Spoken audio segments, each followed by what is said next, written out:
Hideyoshi Okoye was living his normal virgin life when one day a busty maid unexpectedly appeared at his door claiming to be an assassin looking for a job. As she approached the Okoye residence, Hideyoshi was still asleep in his messy room, oblivious to the world. However, the doorbell woke him up and sluggishly he made his way downstairs, checking the entry camera to see who it was. Outside stood a beautiful woman, apologizing for the intrusion and expressing her desire to be hired as the household's maid. Still half asleep, Hideyoshi invited her in, apologizing for the untidy state of his home and explaining that his parents were away. As he made his way to the kitchen to grab a drink, it suddenly dawned on him that he had just let a complete stranger into his house without thinking. Growing suspicious, he tried to maintain a polite demeanor while keeping a close eye on her, wondering if she was trying to sell something or involved in something shady. To buy time, he asked if she had experience working as a maid. The woman responded that she had, but her previous jobs were a bit different. She explained that she used to execute traitors who had betrayed her former employer, and she was recommended for this maid position by that very same employer. Hideyoshi was taken aback, unsure whether she was joking, but something told him she wasn't. Fear began to creep over him, and he realized that getting her out of the house was now a priority. He asked if she had any connection to his family, and she explained that he was the grandson of the second son of the cousin of the wife of the heir to her former employer. Hideyoshi blurted out that he was practically a stranger to this employer, but quickly tried to correct himself to avoid offending her. In an attempt to steer the conversation elsewhere, he asked what kind of executions she specialized in. Without hesitation, she took him outside and demonstrated her skills by throwing sharp projectiles at a nearby tree. Hideyoshi quickly made it clear that he had no intention of hiring her and anyone, and besides, he didn't even know the employer she spoke of. He firmly declined her services. The maid seemed to understand, apologized for the intrusion, and left without further trouble. Hideyoshi, still in shock, wondered if it had all been a strange dream. But then he noticed something in the grass. A small bell had fallen off her tiara. Meanwhile, the maid, having expected this outcome, pondered where she should go next as she waited for the subway. Just as she prepared to leave, Hideyoshi came running toward her, holding the bell. Distracted by his urgency, he didn't notice Truck-kun speeding toward him. In a flash, the maid yanked him out of the way, saving his life. The truck driver cursed at Hideyoshi for his carelessness and drove off. The maid, still shaken by the adrenaline, admitted she had never saved anyone before and that her heart was racing. Hideyoshi handed her the bell, thanking her, and they said their goodbyes. However, just as they were about to part ways, Hideyoshi changed his mind. He blurted out that he actually was looking for a maid and she could work at his house after all. They returned to the Okoye residence, where the maid spread an array of blades on the table, explaining that knives were likely humanity's first tools and, though simple, could be deadly in the right hands. Hideyoshi interrupted, stating that what he needed was help cleaning, not with weapons. The maid, thinking this was some sort of code, asked who needed to be cleaned up. Hideyoshi pointed at the bags of trash in his room, hoping it would be self-explanatory. She, however, misinterpreted, thinking someone was stuffed inside one of the bags. Exasperated, Hideyoshi clarified that he needed help with actual cleaning, like sweeping and mopping the floors. The maid asked if she'd be hired if she did the job, and once that was settled, it became apparent that she had no idea how to use a mop or bucket. What followed was a series of calamities. She spilled water everywhere, slipped, and ended up with a bucket stuck on her head. Hideyoshi, seeing the disaster unfold, removed the bucket from her head and apologized, saying it was his fault for asking her to do something she wasn't used to. He then offered to help her clean together. By late afternoon, the house was spotless, and the two shared a moment of relief. Hideyoshi thanked the maid, who looked awkward, clearly not used to receiving praise. He realized it was getting late and neither of them had eaten, having been so focused on cleaning. He asked if she could cook, but her silence answered that question. Reassuring her, he told her he had the perfect meal in mind and suggested she take a bath while he prepared it. In the bathroom, the maid reflected on how strange it felt to be thanked for her work. Meanwhile, Hideyoshi, back in the living room, pondered the oddity of his summer vacation. With his parents away, he had somehow ended up with an assassin maid who couldn't clean or cook, but he was also concerned about another possibility. What if she walked out of the bathroom wearing just a towel? However, when she emerged from the bathroom, she was fully dressed, shattering his expectations. She promptly began chopping cabbage for dinner, one thing she was skilled at. She had always eaten simply to survive, never for taste or presentation.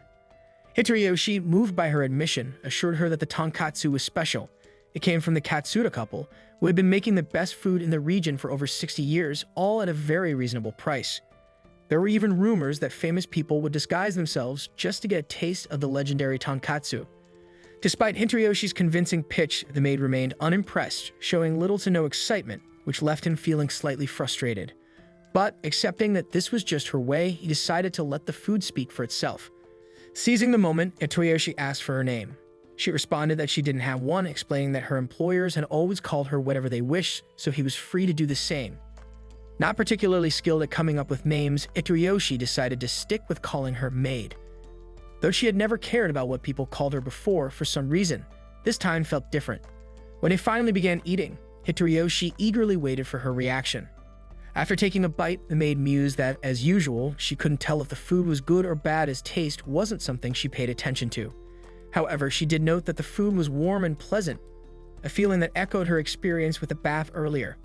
Inwardly, she reflected that the warmth of the food and bath was much like the warmth she felt from the person sitting across from her. Hitoyoshi then pointed out where she'd be staying and assured her that everything was set up. The maid was surprised to hear that he had prepared a room just for her, and it triggered a memory from her past. She recalled a man who had once told her she had passed a test, praising her for her cold, white skin and icy heart. On that day, he had also given her a name, but she now preferred to have none, which was better than being called the cold woman. Her thoughts were interrupted when Hitoyoshi passed her the tonkatsu sauce, explaining that the dish wasn't the same without it. Without hesitation, she poured the sauce over her meal and took another bite. This time, the taste overwhelmed her and she couldn't help but express her delight, a rare break in her normally stoic demeanor. Later that night, around 3 a.m., Hitoyoshi woke up drenched in sweat after a nightmare he hadn't had in years. Feeling a sudden hunger, he decided to go downstairs to grab some instant ramen. But as he descended the stairs, he heard an odd noise coming from the kitchen. Startled, he remembered that the maid had mentioned being a professional assassin. Despite his fear, he mustered the courage to check. Peeking into the kitchen, he saw the maid with a red stain on her face. For a moment, he thought it was blood, but as she turned, he realized it was just tonkatsu sauce. Caught red-handed, the maid apologized profusely. Relieved that it wasn't anything serious, Hitoyoshi didn't scold her.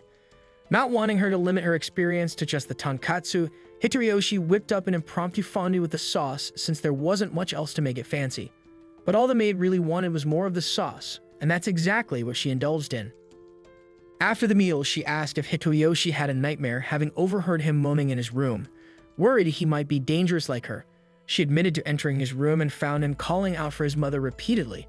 The maid also shared that she had a dream of her own, where she spoke to the tonkatsu sauce, which claimed it was endless and no matter how much she tried, it would never run out. At least it was a change from her usual bad dreams. She felt sympathy for Hitoyoshi, knowing all too well what it was like to suffer from disturbing dreams. Hitoyoshi brushed it off, saying it was just a recurring dream he had from time to time. He explained that as a child, he could only sleep when resting on his mother's lap, especially after such nightmares. Moved by his words, the maid offered him her lap to rest on, sensing it might bring him comfort. As Hitoyoshi lay his head on her lap, her thoughts drifted back to the man who had always told her she was born to kill, a shadow that often hung over her. But in that moment, as the boy rested on her lap, the weight of that darkness seemed to lift, if only slightly. The situation felt awkward for both of them, but neither backed out. They stayed that way, seeing it through until the end. She then questioned why her heart had raced when she saved Hitoyoshi, unlike the times when she had sent others to their deaths. She couldn't understand why her body had moved instinctively to protect him. The next morning, she slashed through the trash before bagging it. When Hitoyoshi asked why, she explained it was to save space, which impressed him. Suddenly, they discovered a small dog abandoned in front of the house, accompanied by a note from a broke man, mistaking Hitoyoshi for someone wealthy, thinking he would take care of it. Though reluctant, Hitoyoshi didn't want the dog to end up an orphan like you. However, the maid, following her master's teachings, thought differently. She pointed out that saving the dog out of sympathy would weaken its natural survival instincts. She asked if Hitoyoshi was ready to take responsibility for the dog, but he brushed off her concerns, stating that just as she had saved him, he was saving the dog, not out of sympathy but instinct. His words stirred something in her, and when he mentioned how he, too, knew the feeling of abandonment, she was moved. He took the dog in, quickly becoming attached to it, while the maid kept her distance, treating the dog like a plague. Hitoyoshi tried to encourage her to pet the dog, but she slid away and he realized that she was actually afraid of dogs. Embarrassed, the maid began shaking, which Hitoyoshi found endearing. She explained that during her assassin training, she had been left alone in the mountains with wild, vicious dogs. Understanding her trauma, Hitoyoshi acknowledged it was unfortunate that she couldn't help with the dog, but his words made the maid feel disappointed in herself. Determined, the maid asked to hold the dog, but when she finally did, her fear made her tremble. Hitoroyoshi asked what specifically scared her, and she pointed to its claws, teeth, and eyes, which she found terrifying. Hitoroyoshi, on the other hand, joked that the dog looked more like a mochi to him, a concept the maid didn't quite understand. Suddenly, the puppy nibbled her finger, causing her to panic and almost throw the dog. After calming down, they noticed the dog nibbling on Hitoriyoshi's hand as well. Upon checking its teeth, they realized it was teething and decided to take it to the vet. While at the animal hospital, the maid impressed Hitoroyoshi by going out to buy dog supplies. On a walk later that day, the maid opened up to Hitoroyoshi, admitting she had never met someone as kind as him. Her previous masters had been cold and unforgiving, only caring about her completing tasks and tolerating no failures. Hitoroyoshi, by contrast, was gentle with her despite her many mistakes. She expressed her desire to stay by his side, in a world so different from her past, filled with warmth instead of the cold world of survival through assassination. After hearing her out, Hitoroyoshi gently pointed out that what she truly wanted was to leave her life as an assassin behind and become an ordinary girl, something she had never considered before. Until now, all she had known was ending people, but with her new master, she found hope. Hitoroyoshi confessed that at first he had been afraid of her, but now he saw her as a good kid. Hearing that made the maid think of her past, and she asked Hitoroyoshi to help her learn how to be a normal girl. Though he doesn't know much about girly things, Hitoroyoshi encourages her to learn how to accept mistakes and not be too hard on herself. The next morning, the maid is practicing how to cut cabbage, determined to make okonomiyaki, wanting to pair it with her favorite sauce. Suddenly, the dog appears out of nowhere by her legs, startling her. She's surprised that a normal dog could sneak up on her, an assassin. But when the dog's stomach growls, she realizes it's hungry and feeds it some food. While the dog is eating, she tentatively reaches out to pet it, but stops when Hitoroyoshi enters. He starts gently stroking the fluffy dog, and after feeling its round belly, he decides to name it Mochi. He praises the maid for feeding the dog and for chopping the cabbage, giving her a twirl in celebration. This makes her cling to him, slightly embarrassed yet pleased. Mochi, full of energy, starts playfully humping and pegging for attention, but Hitoroyoshi explains that he can't play right now since he needs to prepare dinner. The maid steps up, offering to play with Mochi, saying she wants to prove she can be a normal girl who believes in what Hitoroyoshi says. Hearing this, Hitoroyoshi tells her that he believes in her too, boosting her confidence. With newfound determination, she starts petting the dog, and with every touch, she feels herself warming up to it. Eventually, she's giving Mochi belly rubs and touching its paws. She realizes that just as Hitoroyoshi had grown to trust her, she was beginning to trust the dog. At dinner, after tasting the saucy okonomiyaki, she lets out an involuntary happy sound. When Hitoroyoshi offers her another serving, she tries to decline, but her excited body language betrays her true feelings. Sensing her hesitation, Hitoroyoshi reassures her that it's okay to ask for something if she wants it. Taking this opportunity, she nervously asks him for a name of her own. Hitoroyoshi ponders for a moment, asking her about her birth date. While she doesn't know the exact day, she recalls it being during the winter. With that in mind, Hitoroyoshi comes up with the name Yuki, meaning snow. The name reminds her of her old master, who called her cold-blooded, but Hitoroyoshi sees snow differently.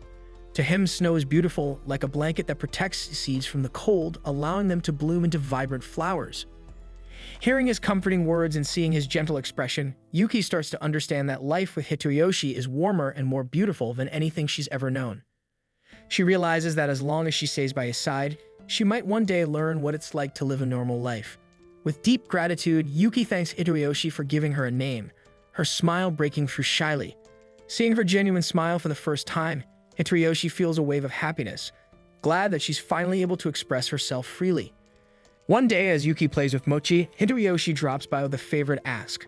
When she asks what it is, he confesses he wants to get his ear pierced, and he's hoping Yuki, who already has piercings, can help him poke a hole in his ear. She agrees, but as soon as she brings the blade close, she hesitates, pulling back at the thought of hurting her own master. Just then, the doorbell rings. When Yuki answers it, she finds a girl standing there, asking for her brother. Yuki realizes this is Hitoriyoshi's younger sister, Riko, who bursts in excitedly. Once inside, Riko teases her brother, surprised that her loser virgin brother could hire a maid as attractive as Yuki. She demands to know why he never mentioned this at family gatherings. But Hitoroyoshi awkwardly explains that he was worried their mother would freak out, and although their dad approved of him getting a maid, he had no idea she was so striking. Riko isn't buying it and berates him for hiding the truth. Curious, Yuki asks why the siblings live separately, but Riko ignores the question and instead gushes over Yuki's beauty, which Hitoroyoshi explains is because Riko adores beautiful people and has no tolerance for ugly men like her brother.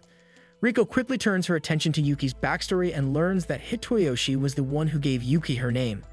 Shocked, Riko watches as Yuki starts telling her origin story, explaining how she was once a nameless assassin until Hitoyoshi named her. Riko has a brief moment of disbelief, but then enthusiastically asks Yuki to autograph her notebook. Yuki obliges, but her signature ends up looking more like squiggly worms than letters. She defends herself, explaining that while she can speak 12 languages thanks to her assassin days, she's never actually studied calligraphy. Riko is unfazed and gets the idea to make Yuki her summer research project.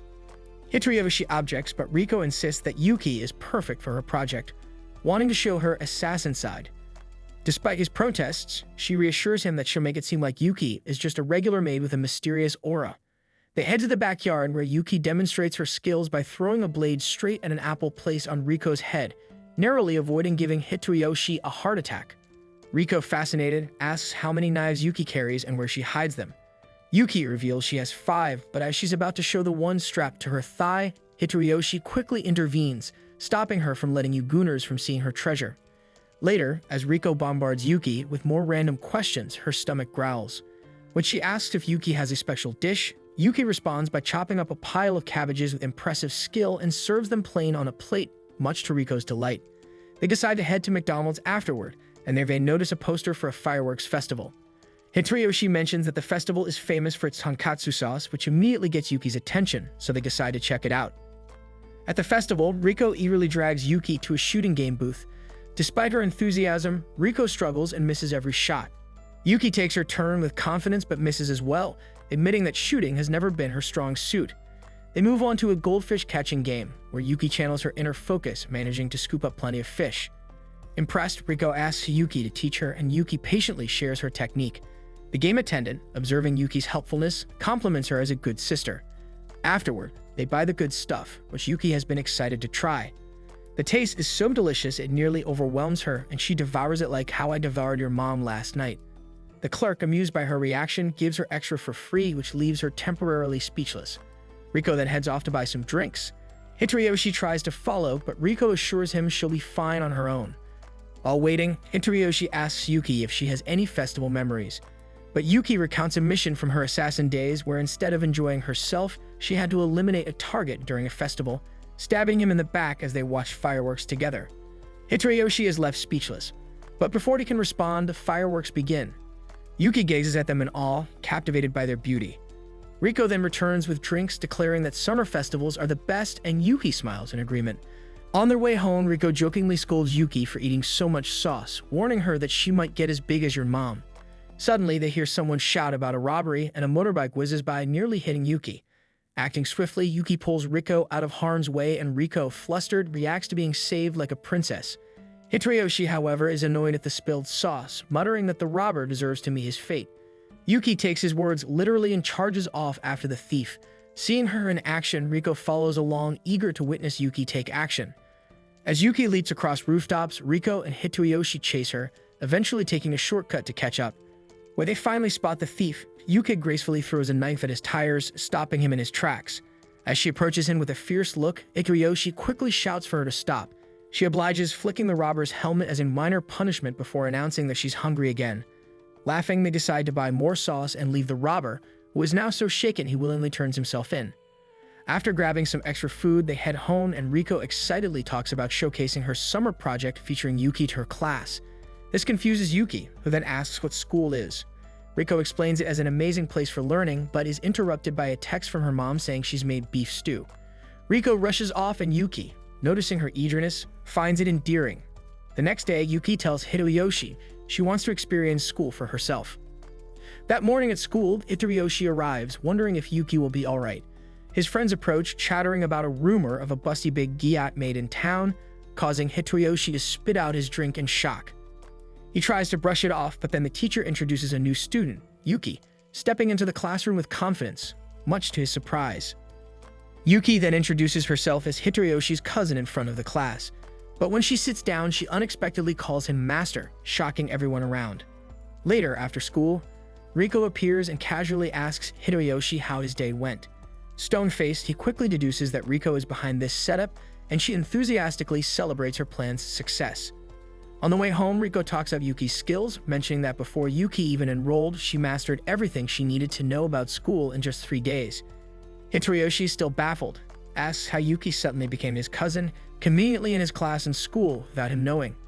Riko explains that Yuki has a connection from her previous job as an assassin, which helped her get registered in the same class as him. Riko then suggested that Yuki pose as his cousin to make it easier to explain their interactions going forward. However, it was Riko's idea to keep this a secret, just to see Hitoyoshi's reaction. Hitoyoshi playfully smacks Riko on the head, but Yuki, concerned, asks if she's done something wrong. He quickly softens, reassuring her that he doesn't mind and hopes they can both enjoy their school life together. The next day, students rush out of class eager to grab some popular Katsuta bread from the cafeteria, which catches Yuki's interest. When Hitoyoshi asks what she'd like for lunch, she replies that she wants the Katsuta bread they've been talking about. However, he explains that it's rarer than your father coming home, and that she'll need to be quick to get one during lunch. He even draws her a map showing how their classroom is the farthest from the cafeteria. While he feels uncertain about her chances, Yuki is determined, declaring that if the others can get the bread, she can too. Full of conviction, she dashes out, even leaping out of a window to the roof. Initially, Hitoyoshi tries to stop her, but she fearlessly sprints across the railing, showing the fierce look of someone in pursuit of food. Realizing there's no stopping her, Hitoyoshi watches anxiously, fearing she might expose her abilities in front of the crowd. Just as Yuki is about to jump down, she changes course and swings herself down perfectly in front of the cafeteria, snapping one bread and a sandwich. Fearfully, she then tells Hitoyoshi that due to the high demand, she could only buy one of each. But he reveals that he's had the Katsuta bread before, insisting she enjoy her hard-earned bread. Yuki, touched, hesitates but finally takes a bite, squealing with joy at the taste. Moved by her happiness, she even shares her sandwich with him, shoving the big glizzy down his throat. That evening, Riko announces she's staying over despite Hitoyoshi's resistance. She teases him, mentioning that he gets to live with Yuki and could clap her anytime. Riko then shares that she always wanted a sister to talk about boys with and has even imagined her brother clapping Yuki in her daydreams. Suddenly, she has a grand idea. If Hitoyoshi were to marry Yuki, her wish would come true. Riko is convinced Yuki likes him, but Hitoyoshi insists Yuki doesn't feel romantic emotions. He even recalls a time recently when she didn't react at all when shoving a glizzy down his throat. Still, Riko is undeterred, speculating that their father would be supportive but their mother less so. Just then, Yuki joins in and asks, confused, who's getting married. Riko reveals everything and directly asks Yuki if she likes Hitoyoshi. Yuki replies that she admires him, which leaves Hitoyoshi momentarily flustered. Later, as they hang out, Riko asks Yuki if she wears makeup, admiring her natural beauty. Yuki responds that she doesn't wear any makeup, prompting Riko to compliment her, saying that her face is the envy of many girls. Yuki, however, admits that her looks didn't serve any purpose in her former line of work. Riko, feeling self-conscious, remarks that she herself doesn't have a particularly pretty face, but Yuki reassures her by saying she genuinely likes how Riko looks. This surprises and warms Riko, who has never heard such praise from anyone besides her parents. She asks if she could ever look as beautiful as Yuki, and Yuki tells her that since she started eating tonkatsu sauce, her skin has been glowing. She then offers Riko some of her tonkatsu glazed melon, which initially confuses her, but she eventually enjoys it. Observing their interaction, Hitoyoshi thinks that they already seem like sisters and credits Riko for helping Yuki adjust to normal life so quickly. Noticing his expression, Riko teases him, suggesting he must be imagining marrying Yuki so he can watch scenes like this every day. Hitoyoshi tries to deny it, but when Riko asks if he would be happy with someone as charming as Yuki, he eventually agrees, making her smile. Meanwhile, a mysterious cat watches them from the bushes. The next day in class, the teacher is giving a lesson on how to cook the good stuff from Breaking Bad. However, he spots Hitoyoshi dozing off and tosses a piece of chalk his way. Without anyone noticing, Yuki slices the chalk mid-air, but in the process, accidentally blinds Hitoyoshi. Concerned, he heads to the infirmary, where he meets a beautiful, busty, big gaff health teacher, Nida, a striking woman whose appearance seems right out an anime. After he explains his eye issue, she directs him to sit on the bed, and he's immediately on edge due to the strange vibe he senses. Nida then begins questioning him about Yuki, and when he mentions that Yuki is his cousin, she laughs, saying he doesn't look related to someone as gorgeous as Yuki. While examining him, she suddenly compliments his looks, calling him handsome, and locks the door, and her demeanor shifts. She leans in closer, playfully pushing him onto the bed and teasing him. But just as she's about to cross the line, Yuki bursts in, locking eyes with Nida in a fierce stare. Hitoyoshi, startled, scrambles over to Yuki for protection, but Nida brushes it off as a joke, saying he just looked cute like a hamster under pressure. Ignoring Nida's attempts to lure him back, Yuki firmly pulls Hitoyoshi out of the room and instructs him to stay away from Nida. Remembering Riko's words, Hitoyoshi wonders if Yuki might actually have feelings for him and be feeling a bit jealous. Frustrated, Nida dismisses them, saying his condition isn't serious. As Yuki escorts Hitoyoshi away, she quietly apologizes for her behavior and says she has something important to tell him, causing his heart to race. But instead of a confession, Yuki reveals that Nida is also an assassin, leaving him stunned.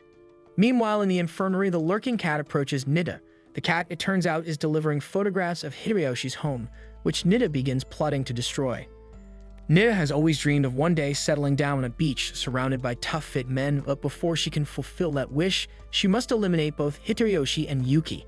Meanwhile, Hitoyoshi struggles to sleep as Yuki refuses to leave his side, worried that Nida, an unknown threat to them, might bang him at any moment. Hitoyoshi tells her he can't relax with her hovering so close if Yuki comes up with an idea. She then lies down beside him, suggesting that her thighs could help him relax, a dream scenario for most men. Embarrassed, he admits he's more concerned about her safety, which makes her blush, but Yuki assures him she can defend herself even in her sleep. Yuki suspects that Nida might hold a grudge from her past. To comfort Hitoyoshi, she holds his hand, promising to protect the person who taught her what warmth feels like. Hitoyoshi, feeling a bit warm himself from their hand-holding, gets up to open the window, but Yuki stops him, cautioning that he could easily get ambushed through it. Just then, she notices the smell of savory tonkatsu sauce, only to realize too late that it's a trap. Nida has already infiltrated their space and taken Hitoyoshi hostage, ready to do biological lessons with him. She then addresses Yuki by her true name, the White Wolf of the Dragon's 9 offsprings, and criticizes her for falling for such a simple trick. Yuki draws her knife, but Nida warns her that if she acts recklessly, she'll start by harming Hitoyoshi's eye. Yuki responds in Mandarin, threatening to feed Nida and her family to the dogs if she harms him, and this surprisingly unsettles Nida. Deciding to resolve things once and for all, Nida tells Yuki she'll be waiting at school for their duel, while she takes Hitoyoshi as her captive. After they leave, Yuki recalls her old master's words, that she is nothing more than a cold assassin with no hope for a happy ending. Yet determined to accept who she is, she steels herself to save Hitoyoshi at any cost, even if it means abandoning her peaceful life and returning to the shadows. Deep down, though, she longs for the warmth that Hitoyoshi has brought into her life. Meanwhile, Nida has tied up Hitoyoshi and, noticing his calmness, asks if he feels any resentment toward Yuki for getting him involved. Hitoyoshi admits that, though he's scared, he trusts Yuki, who promised to protect him. Curious about his lack of knowledge, he asks Nida about Tsu, a name she's mentioned before. Nida is surprised that Hitoyoshi doesn't know Yuki's background despite their close relationship. She reveals that Tsu, also known as the White Wolf, is a formidable assassin, one of the elite members of the Dragon's 9 offsprings, a group responsible for influencing some of history's most significant events. Nida realizes that killing Tsu, also known as Yuki, would skyrocket her own reputation, which is precisely her goal. But Hitoyoshi doubts her claims, insisting that the Yuki he knows is a sweet girl with a big heart and melons who loves life's little joys and squeals with happiness. Nida scoffs, admitting she's just as shocked to see what the once mighty Tsu has become under Hitoyoshi's influence. But the mention of them discussing marriage even made Nida so angry she joked about nuking their house. However, there's something about Hitoyoshi's calmness that intrigues her. She realizes he has an unusual power to soften Yuki's dark, cold heart. Nida believes that love weakens people, so with Hitoyoshi in the mix, she feels confident she'll be able to send Yuki to the afterlife to meet your dad. Just then, Yuki arrives, ready for a fight. Nida fires at her, but Yuki slices through the bullets effortlessly. Smirking, Nida reveals she's planted a landmine beneath Yuki, which she detonates thinking she's won. But in an instant, Yuki appears again, nearly taking Nida's head off. Hitoyoshi's presence visibly calms Yuki, as she reassures him that she'll save him. Frustrated by Yuki's dismissive attitude, Nida taunts her, mentioning her past and threatening that she could ruin Yuki's chance at a peaceful life with Hitoyoshi. But Yuki tells Nida to keep quiet, as her only concern is that Hitoyoshi has school tomorrow and needs his rest. Enraged, Nida demands to know why Yuki can't talk about anything other than Hitoyoshi. Yuki begins chatting about her favorite things: friends, snacks, sauces, causing Nida's patience to snap. She reveals her hidden weapons, all aim at Hitoyoshi, threatening to shoot if he struggles. Yuki finally decides she's had enough and charges at Nida. As the guns fire, Yuki expertly throws a knife into the air and deflects each bullet with her smaller blades, protecting Hitoyoshi. Nida tries to activate her backup plan, but Yuki's thrown knife hits Nida's phone, destroying her setup. As Yuki closes in, Nida has a flash of memory of who she really is. Desperate, Nida points a gun at Hitoriyoshi, but Yuki intercepts and kicks her down. Nida snarls, taunting Yuki that she'll always be Sue, the deadly assassin, and that no assassin can live a normal life. Yuki agrees that her old self had nothing but violence and death, but she tells Nida she won't take lives anymore or let anyone die because of her. For the sake of her future, Yuki intends to fight for a normal life. Nida, astonished, realizes that Yuki has changed. She's no longer just a killer, but a girl determined to protect what matters most. Nida smiles and laughs, finally understanding that she never had a chance against Yuki's resolve. On their way home, Yuki apologizes to Hitoriyoshi for dragging him into danger and offers to leave if that's what he wants. Instead, Hitoriyoshi takes her hand and with a gentle smile, asks her to teach him self-defense so he can protect her too. Blushing, Yuki realizes that he wants her by his side and she happily agrees. Days later, Yuki shines on the volleyball court like a pro athlete, her skills leaving everyone in awe. The boys, unable to believe a loser like Hitoriyoshi could be related to someone so talented. Hitoriyoshi, however, is too distracted by his lingering thoughts about Nida, a school doctor who revealed Yuki's secret as one of the dragon's 9 offspring. This revelation has only deepened his curiosity about her. During the game, Yuki briefly smiles at him, making the boys erupt with jealousy, but the moment is interrupted when a stray ball hurtles toward Hitoriyoshi. He's saved by none other than Nida, now going by her real name, Grace. To make things even more confusing, Grace is now posing as a PE teacher and claims to be Hitoriyoshi's cousin. The story flashes back to weeks earlier, when Grace first revealed her true identity as an assassin specializing in intelligence, unlike Yuki, who is adept with knives. Grace explained her interest in staying near them. She's fascinated by the idea of the legendary assassin Sue being tethered to someone as seemingly ordinary as Hitoriyoshi. To ensure her stay, Grace proposed a deal: unlimited Katsuda sauce bread for 3 months in exchange for her presence being tolerated. While Hitoriyoshi tried to decode what he thought was assassin jargon, Yuki casually accepted, knowing there was no hidden meaning, only the promise of delicious bread. Despite Hitoriyoshi's worries, Yuki reassured him that Grace had no reason to harm them and vowed to protect him no matter what. However, her drooling betrayed her true motivation: the bread.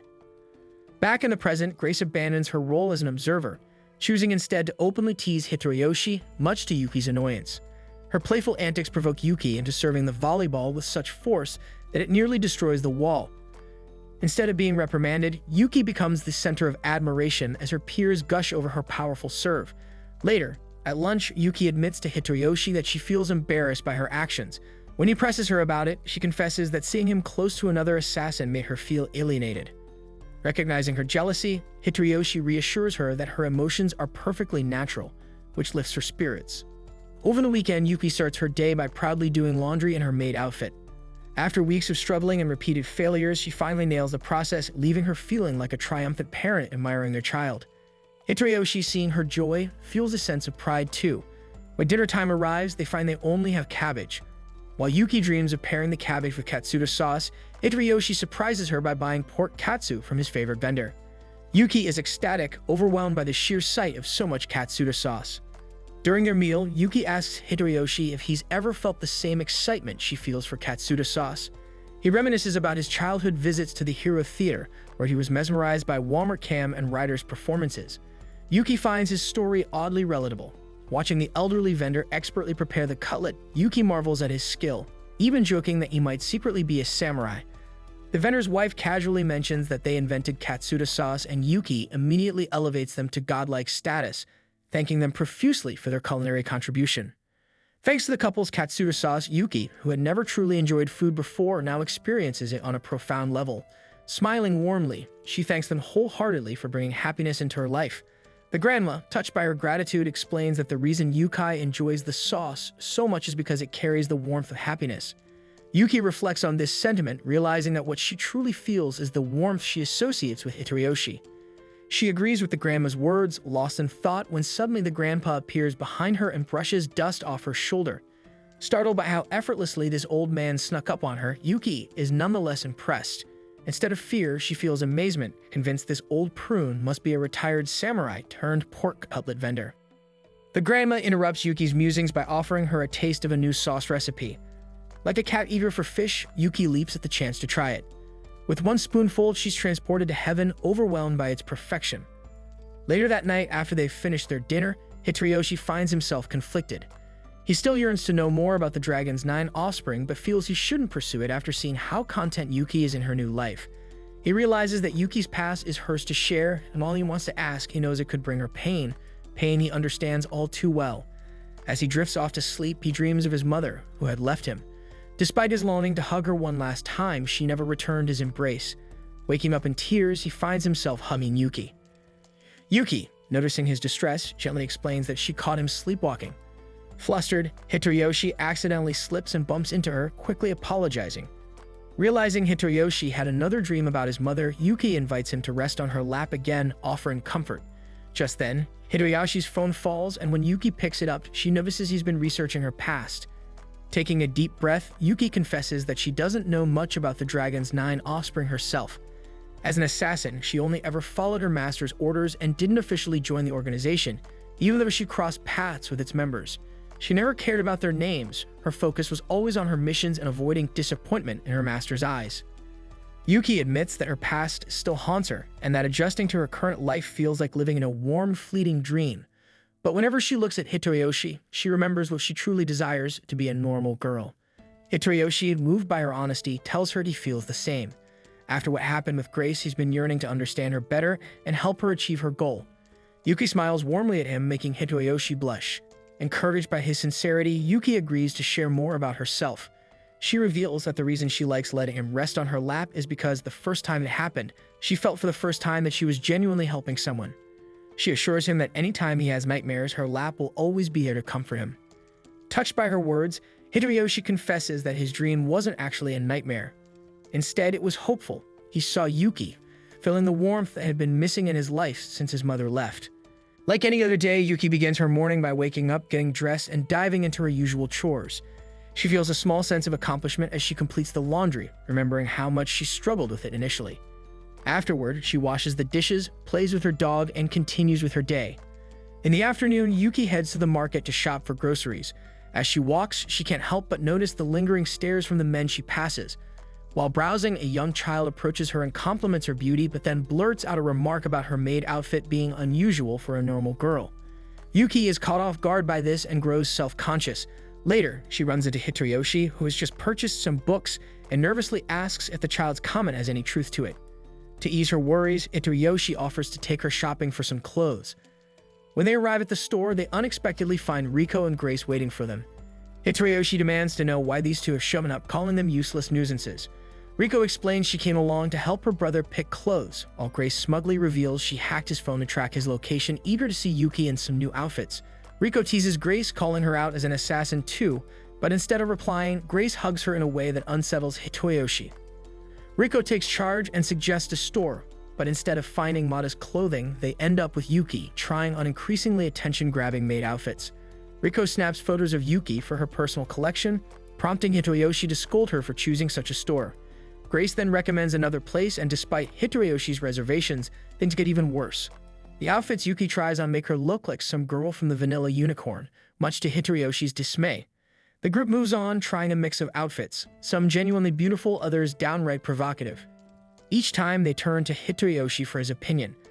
When he suggests a simple white one-piece dress, Grace accuses him of being a closet pervert with questionable habits. Eventually, they survive the ordeal and finish shopping. With Halloween approaching, Riko suggests looking for costumes. Yuki tries on options like a witch or a police officer outfit, each one making her look irresistibly stunning. Hitoyoshi, meanwhile, spots a horror movie poster and expresses his love for scary films. Grace and Riko eagerly suggest they all go watch it, but Yuki appears puzzled. When asked, she admits she's been to a cinema before, but only for assassination missions, never to actually watch a movie. Later, they go to the theater to watch the film. Despite Yuki's past as a world-class assassin who ended lives without hesitation, the sight of zombies terrifies her. After the movie, Hitoyoshi tries to comfort her, reminding her that her assassin skills would make short work of any zombie threat. Yuki, still uneasy from the zombie movie, vents her disgust to Hitoyoshi about the idea of rotting corpses walking around. She grumbles that their clapped mouths desperately need a tic-tac. Hitoyoshi, observing her, realizes that Yuki views everything through the lens of her past life as an assassin. Afterward, they buy some crepes and enjoy them together. The lively atmosphere catches the eye of a pink-haired girl named Naka, who watches from a distance with envy. She wishes she could join in on the fun, but her teacher reprimands her, warning her to be more cautious. As Grace heads home, Hideyoshi offers to escort Riko back, asking Yuki to go ahead without them. However, Yuki takes a detour, admiring herself in her newly bought clothes. Despite their beauty, her mind keeps drifting back to her maid outfit.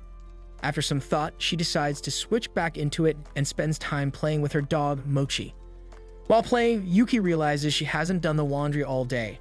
Spotting Mochi's dirty towel, she decides to clean it, but Mochi refuses, grabbing the towel and running off. Suddenly, the power goes out and the eerie lighting outside reminds Yuki of the zombie movie. As Mochi dashes around with a towel, he crashes into a table, knocking over food, which splatters on him. The commotion startles Yuki, who cautiously investigates. When she sees Mochi covered in food and holding the towel in his mouth, he looks like a creature straight from hell. Instinctively, she grabs a knife and slices the towel in half. Mochi begins crying over his ruined towel, and Yuki promises to fix it. Hideyoshi arrives, amused but skeptical of her ability to repair it after seeing the state it's in. Despite this, he supports her, trusting her determination. Noticing she's back in her maid outfit, Hideyoshi asks if she dislikes the clothes they bought earlier. Yuki assures him that she loves them but explains that her maid outfit is a gift from her late master, who encouraged her dream of living a normal life. It's her only keepsake from him, and she asks if it's okay to keep wearing it, even if it makes her seem odd. Using his do rise, Hideyoshi reassures Yuki that there's nothing wrong with her. Whether she's scared of zombies, a retired assassin, or simply someone who loves her maid outfit, she's fine just the way she is. He reminds her that everyone has quirks, and the most important thing is to stay true to herself. Yuki feels warm and fuzzy from his words, and Mochi barks in agreement. Picking Mochi up, Hideyoshi examines the ruined towel and realizes it's the same one they found him with. He suspects Mochi cherishes it because it carries the scent of his parents. Hearing this, Yuki becomes even more determined to fix it. She shares that she also has a keepsake, a small bell that reminds her of her sister. This revelation shocks Hideyoshi, who had known Yuki had a sibling. Days later, while enjoying ramen together, Hideyoshi curiously asks Grace about the whereabouts of Yuki's sister. Grace admits she doesn't know, but points out Yuki's bell and her surname Sue. When Hideyoshi presses further, Grace cuts him off, warning him never to interrupt her while eating. Grace, being a foreigner, deeply appreciates ramen as a symbol of Japanese culture. However, when she notices Yuki drowning her ramen in katsuta sauce, she snaps, threatening to make Yuki choke on the sauce for disrespecting ramen. Yuki, unfazed, continues to enjoy her meal. Later, they visit a store to restock the sauce, only to learn that it's sold out and won't be available until next week. Yuki is visibly crushed. With her precious sauce limited, she vows to use it sparingly. Seeing her so down, Hideyoshi tries to lift her spirits and asks if she remembers anything about her sister. Yuki confesses that her memories are hazy. She can't even recall her sister or their estranged parents' faces. All she remembers is the bell their mother gave her and her sister. Yuki hopes that if they meet again, her sister will recognize the bell. However, after 10 years apart, Yuki fears her sister may hate her, believing she abandoned her.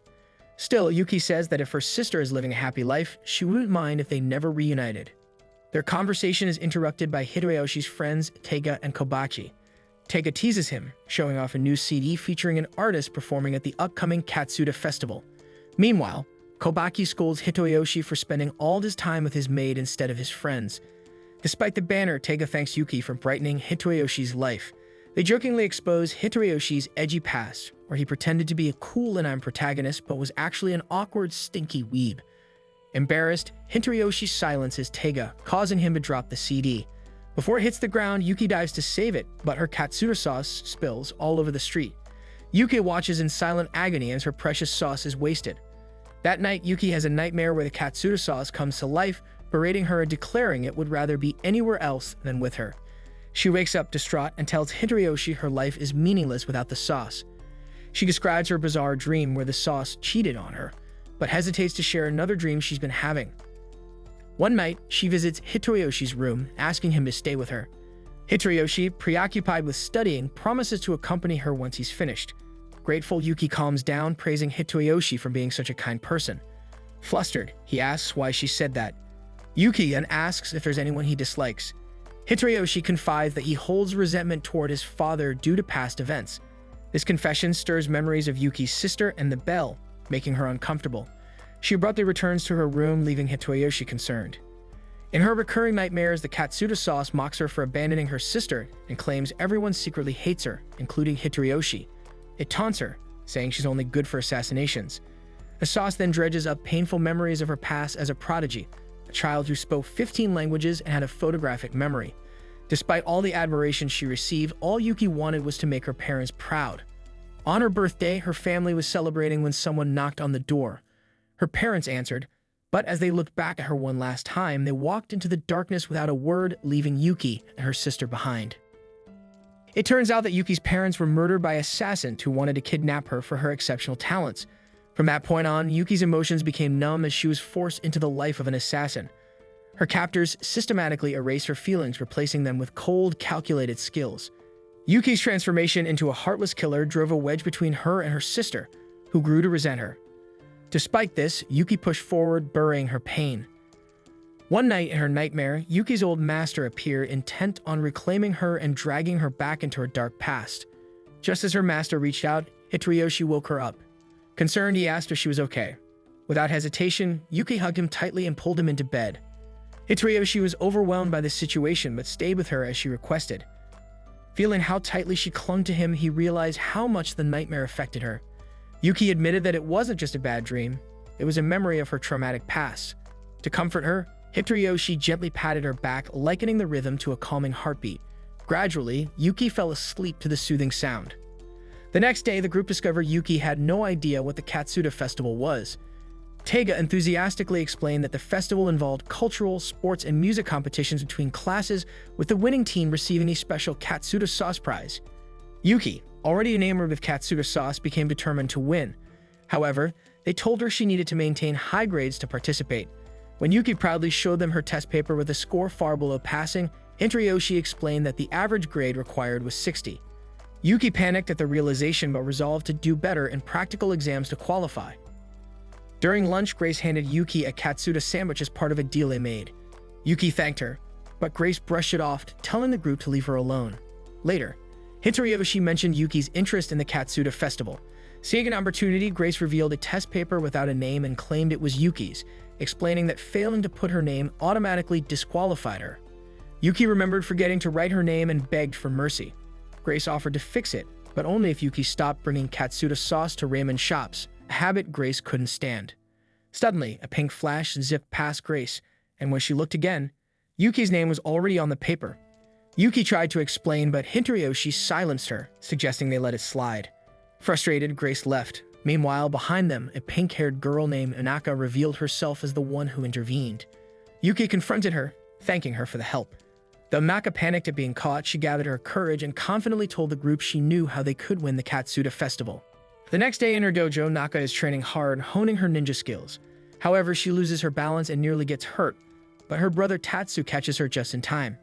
He reminds Naka of their family pride and responsibilities, making her feel guilty for slipping up. Yet Tatsu secretly worries about her adorable face potentially getting hurt from falling.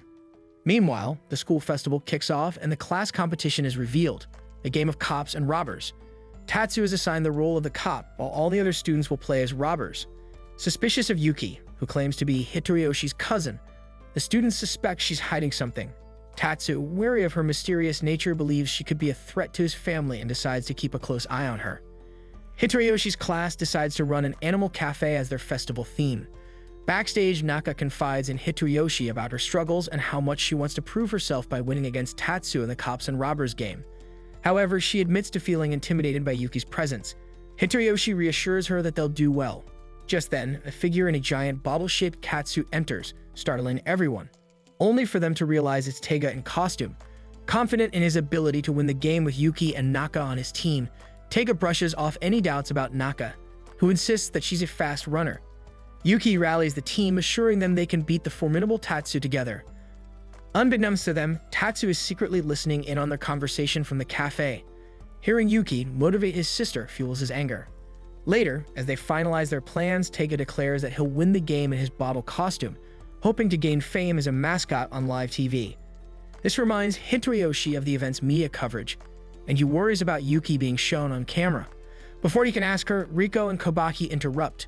Riko gets upset about missing Yuki in a bunny costume for the cafe but gathers her courage to ask Yuki if she has friends. Panicking, she changes her question to invite Yuki to be her friend instead. Yuki warmly agrees, nearly causing Naka to burst with excitement. Hitoyoshi invites them to explore the festival together, but Naka excuses herself to investigate something. Feeling happy about her new friendship with Yuki, she reassures herself that she'll remain loyal even knowing Yuki's true nature. Naka sneaks off ninja style to overhear the game rules, only to discover something alarming. When the game begins, the commentator introduces Naka, who is met with cheers for her beauty. The rules are explained. Tatsu, as the cop, must capture all the robbers within 15 minutes, while the robbers win by either escaping his reach or freeing their captured teammates. Naka announces a twist. Each class must wear their themed costumes, leaving Yuki's team in animal outfits. Apologizing for the inconvenience, Nika promises to have Yuki's back, and Yuki reassures her that they'll defeat Tatsu. Yuki reluctantly dons her wolf costume, and Hitoyoshi ensures it obscures her face from the cameras. Tatsu, however, immediately spots the wolf costume and realizes it's Yuki. His anger grows as he blames her for distracting Naka earlier. As the game starts, Tatsu tears through the field, capturing robbers with ease and sending them to his makeshift prison. Only the animal trio, Teiga, Yuki, and Naka, remain. Teiga confidently taunts Tatsu, is quickly subdued and thrown into the prison. With only Yuki left, Tatsu focuses all his attention on her. Closing in, he grabs her, ready to throw her into his prison. As Yuki clings to avoid being thrown by Tatsu, her grip strength keeping her grounded, Naka watches in panic, unsure of how to help. Then, recalling their newfound friendship, Naka gathers her courage. Determined to protect Yuki, she uses her ninja skills to deploy smoke bombs and cleverly switches places with her. Before Tatsu realizes it, he has accidentally flung his own sister into the air. Watching Naka's dramatic fall into prison, Tatsu is left in disbelief, torn between regret and frustration. Now the sole player left, Yuki remembers Naka's selfless act. Inspired, she reflects on what Hitoyoshi once told her: friends are the family you meet along the way. Hitoyoshi had confided that he was once at his lowest, ready to give up on life, but the support of Teiga and Kobaki gave him a second chance. Yuki resolves to honor Naka's sacrifice and help her new friend just as Hitoyoshi's friends once helped him.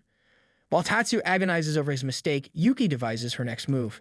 Determined to avoid the cameras and outwit Tatsu, she engages him in a high-stakes struggle. The clash turns chaotic, with their movements creating a whirlwind of energy. During the scuffle, Tatsu accuses Yuki of pretending to care about Naka, claiming she couldn't possibly understand the pain his sister has endured. Stung by the accusation, Yuki throws Tatsu to the ground, breaking free and sprinting toward Naka's prison. Grasping Naka's hand, Yuki sincerely tells her, "I think I understand you a little better now. Can we still be friends?" Naka, overwhelmed with emotion, barely manages to nod before the game whistle blows. As the whistle signals the end of the match, Tatsu assumes his team has won. However, Riko points out that both Yuki and Naka are in prison at the whistle, meaning Tatsu technically wins. Yuki, confused and disappointed by the outcome, feels her efforts were in vain. The commentators and TV crew, however, are enthralled by her performance and insist on interviewing her. Realizing the danger this poses, Naka quickly creates another smokescreen. In the confusion, Teiga swaps into Yuki's wolf costume while Yuki sneaks into Teiga's bobble suit. With Hitoyoshi and the others' help, Yuki escapes unnoticed. Later, as Tatsu tells Naka it's time to go home, he warns Yuki to stay away from his sister. While Yuki remains confused by Tatsu's hostility, she promises Naka that she looks forward to seeing her again at school. The two share a genuine moment of joy, their friendship deepening despite the day's chaos. That night, Hitoyoshi finds Yuki alone on the rooftop, gazing at the sky. When he asks if she's upset about losing, she admits she was at first, but now all she feels is a fluttering in her chest. Hitoyoshi explains it's excitement, and Yuki realizes she's experiencing joy, something foreign to her assassin past. She confesses she doesn't want the festival to end. Hitoyoshi reassures her there will be another one next year, where they can challenge Tatsu again. This thought fills Yuki with hope. For the first time, she realizes that unlike her old life, where tomorrow was uncertain, her new life lets her savor the little things and look forward to what's to come. A few days later, Naka visits Hitoyoshi's house to showcase her knife-throwing skills. While everyone praises her abilities, she admits feeling overshadowed because her brother Tatsu is even better. Naka confides that she dislikes her ninja powers and wishes for a normal life. Hearing this, Yuki relates to her feelings and shares her own desire to live a normal life. The two bond over their shared sentiments, and when Yuki suggests they talk more, Naka feels genuinely happy. Just then, Grace arrives, teasing Hitoyoshi by saying that adding Naka increases his harem. Hitoyoshi brushes her off, calling her comments nonsense. Suddenly, a knife cuts through Grace's lollipop, and although Yuki apologizes, it's obvious she's jealous of how composed Grace is. Curious, Naka asks if Grace is like them. Grace reveals she's an assassin and that she knows Naka belongs to the Hikage ninja family, surprising Naka. When Hitoyoshi asks why Grace has come, she explains that she'll miss Christmas because of a mission in China.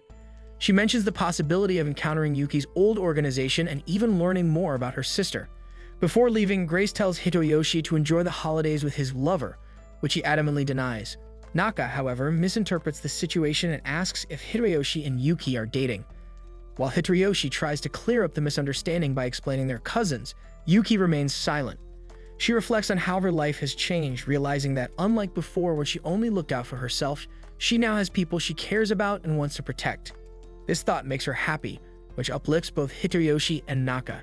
However, Hitoyoshi privately feels that Yuki doesn't see him romantically but rather as family. As snow begins to fall, the group admires the sight. Hitoyoshi then receives a text from his estranged father informing him he'll return in the new year. The next morning, the yard is blanketed in snow. Mochi is the first to dive in, followed by Hitoyoshi, who builds a perfect snowman. Inspired, Yuki attempts to make her own but ends up creating a lopsided and chaotic-looking snowman. Despite this, Hitoyoshi praises her effort, calling it amazing, which brings a smile to her face.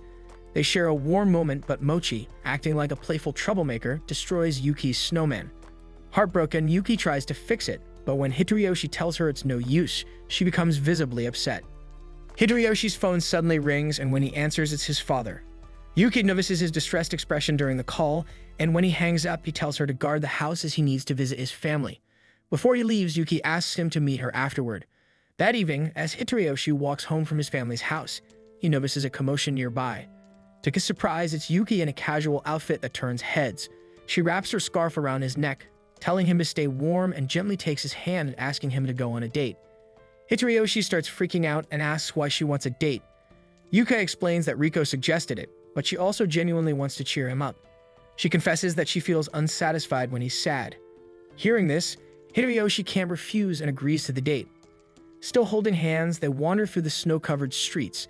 Hitoyoshi struggles internally, trying to suppress his feelings as he keeps seeing Yuki as a child in a plot body.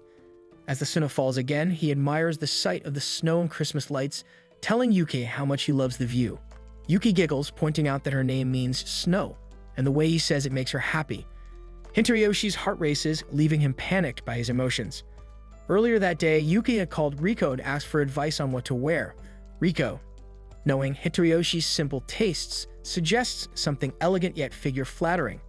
They bicker back and forth, with Riko overly enthusiastic about the idea of Yuki dating Hitoyoshi so she could become her sister-in-law. Later, after the date, Hitoyoshi confronts Riko about her matchmaking efforts and asks if she thinks Yuki has romantic feelings for him. Riko teases him, suggesting Yuki might not even realize her feelings yet, then proposes they use a love quiz app to find out. Hitoyoshi dismisses it as nonsense, but Riko insists, claiming a friend of hers ended up dating her crush thanks to it. As Riko starts asking him questions, Hitoyoshi reluctantly answers each yes, making him more aware of how compatible he and Yuki are. However, the last question asks if Yuki has ever explicitly told him she likes him. Hitoyoshi hesitates but ultimately says no, earning a score of 96%. While Riko is confident they're destined to date, Hitoyoshi fixates on the missing 4%, worrying about it. Yuki then joins them, and Riko immediately suggests she take the quiz too. As Yuki answers each question with a confident yes, Hitoyoshi grows increasingly flustered. When the final question comes, Yuki answers without hesitation that Hitoyoshi has told her he likes her, causing him to spiral into panic. Meanwhile, Riko revels in victory, smugly celebrating her future role as Yuki's sister-in-law.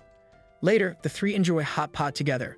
Riko starts teasing Hitoyoshi, recounting embarrassing stories about how he used to mess up the house to annoy their father. Mortified, Hitoyoshi tells her to shut up, desperate to hide his childish past from Yuki. To retaliate, he starts kicking Riko under the kotatsu, but she doesn't react. Confused, he continues kicking harder and harder until he finally looks under the table, only to realize he's been kicking Yuki the entire time. Both of them freeze in embarrassment, and when Riko notices their awkwardness, she asks what's going on.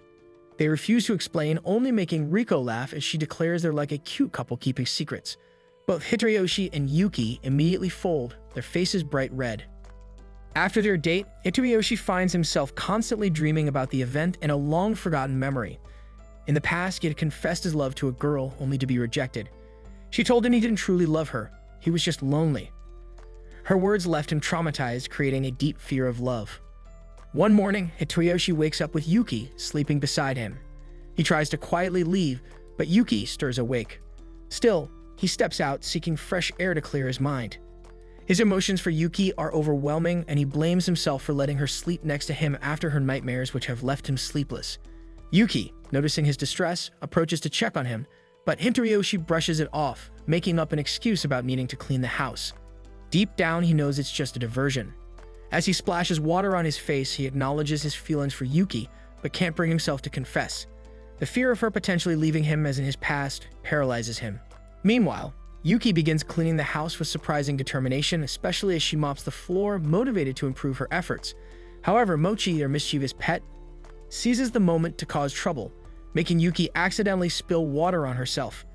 Embarrassed, she apologizes, but Hitoyoshi realizes Mochi is the real culprit and scolds him. At that moment, Yuki removes her damp outer layer, revealing the black lace she's wearing underneath. Hitoyoshi's heartbeat quickens at the sight, and he quickly excuses himself, fleeing to calm down. He chastises himself for being so easily affected by her actions, but remains hesitant about confessing his feelings. Later, as he steps outside, he finds Yuki kneeling, offering her lap for him to rest his head on. Her bright, innocent smile sends him into a nervous frenzy.